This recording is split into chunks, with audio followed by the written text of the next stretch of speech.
A world order, shaped a century ago when Sykes-Picot and Balfour etched linear division, dividing peoples and creating new nation-states, is eroding in real time.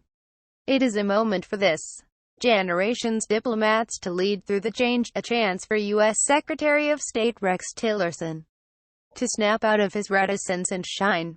It's not just the war in Syria, but the face-off between Gulf allies and Qatar that is at the heart of this shift. The 13 demands Saudi Arabia, the UAE, Egypt and Bahrain have given Qatar a quick diplomatic fix and could herald a major regional shake-up, but this discord didn't come from nowhere. Its roots run through the Syrian conflict, out the other side to the Arab Spring, and before Bush and Obama failed them in the eyes of his Gulf allies, President George W. Bush failed them, invading Iraq and ousting Saddam Hussein, allowing Iran to extend its Shia theocracy beyond its borders into what had for generations been Sunni-led land.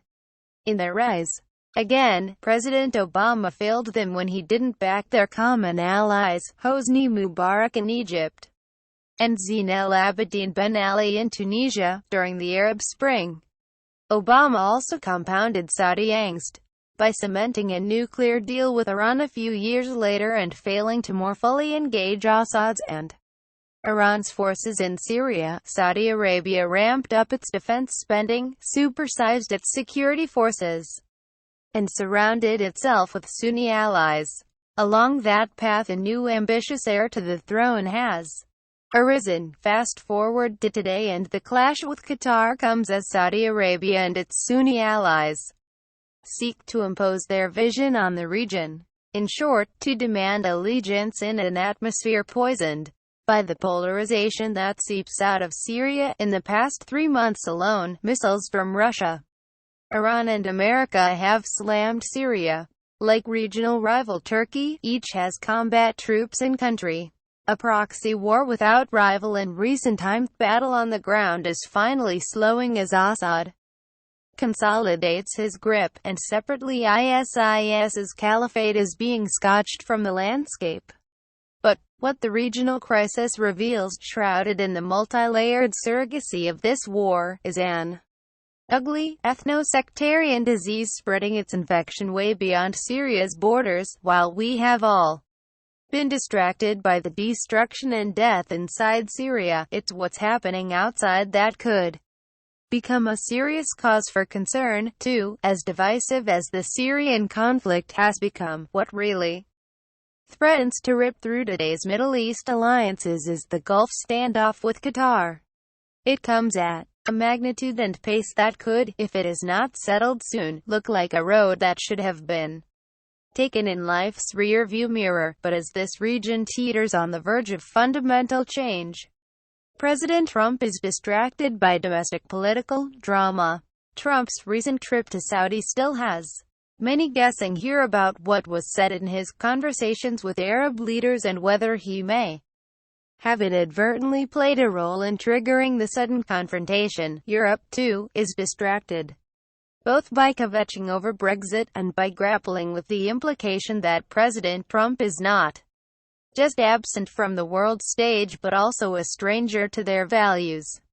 There is much curiosity about what Trump will say and do on his trip next week to the G20 summit in Hamburg, where he is to meet Vladimir Putin for the first time since taking office. In short, many eyes have been off this ball, which may explain why there is still confusion over what Saudi Arabia, the UAE, Egypt and Bahrain really hope to achieve through their 13 demands. Do they intend to separate Qatar from Iran, with which it shares a massive natural gas field, or reorient it away from political Islam in the form of the Muslim Brotherhood? Or is it, as Qatar's foreign minister fears, to strip Qatar of its sovereignty? We are left to conclude that the purpose of the ultimatum was not to address the issues listed, but to pressure Qatar to surrender its sovereignty. This is something we will not do, he said. It may also be a clumsy cleft in the road for conservative Sunni Islam. Both the Qataris and the Saudis follow Wahhabism, Sunni Islam's least liberal interpretation, and the challenge would be which nation would direct conservative Sunni values. Ever since King Salman, father of the newly elevated Crown Prince Mohammed bin Salman, came to the Saudi throne, he has been focused on expecting loyalty from allies, something President Trump may recognize. Last year the kingdom cut several $billions in funding to Lebanon out of concern its erstwhile Sunni allies.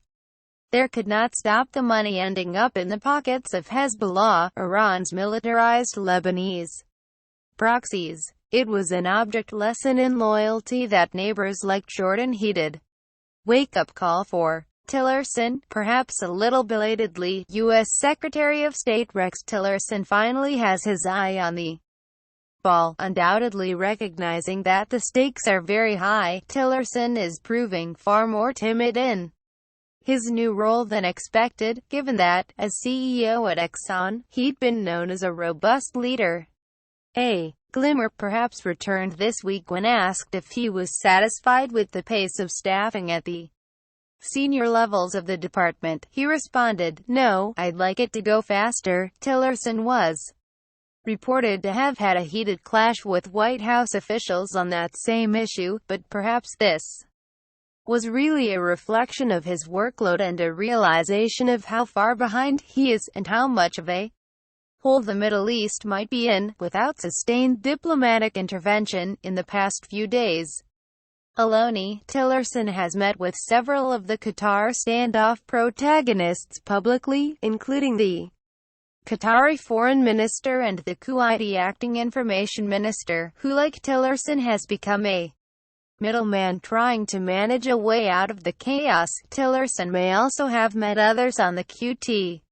A Saudi source in senior royal circles told me how jet-lagged he was, having gone without sleep for 2 days. He didn't say where he'd been, or who with, but I know his boss is enough of a player to be in this up to the hilt. Perhaps it's a sign that Tillerson is finally finding his way diplomatically. If so, it would be little surprise, given that he is rubbing shoulders with just the sort of oil wealth he made a career wooing. Certainly the eloquent and sophisticated Emirati diplomat Omar Saif Gobash holds Tillerson in high esteem, noting, "Secretary of State Tillerson is the leading global diplomat, so we expect nothing less from him and appreciate very much the U.S. attempts to mediate and find a solution to the problem." On that, perhaps the Qataris do agree, their foreign minister hinting as much. "We agree with Washington that the demands should be rational." Tillerson says little about his chances of success. "We hope all the parties will continue to talk to one another in good faith," he said following one of his recent meetings. The Saudis say their demands are non-negotiable, while the Qataris have already rejected many of them as unrealistic. Worse even, the Qataris seem to be courting the Saudis' ire, not only ignoring the demand to close the new Turkish military base in Qatar, but actually inviting in more Turkish troops as the deadline ticks down. At risk here is a further serious regional decline, and a poisoning of relationships that will spread. Time for bold ambition. What has been unleashed here in recent years won't be put back in the box. As fighting ends in Syria, the real regional power plays will begin in earnest as Russia, Turkey, Iran and Saudi vie to realize their ambitions. The U.S. risks becoming a bit player, losing more leverage. Cauterizing the Qatar rift now might just make all of that more manageable, and might help the U.S. down the road. This is no time for the United States to be eyeing ISIS's demise in Raqqa and thinking of leaving the battlefield. No time for Trump to be anything other than laser-focused on the long term, understanding that disengagement damages the U.S.'s future interests, even if his boss is tied up with the fallout over his tweeting. Tillerson's head needs to be here, big time. If he gets a result, he can chalk it up as a major diplomatic coup. If he doesn't, he may, like his predecessor John Kerry, reflect on what might have been, had his boss been more willing to engage, as it was for Sykes, Pickett and Balfour. This is a time for bold ambition, not to draw new lines, but to deftly manage the erasure of old ones.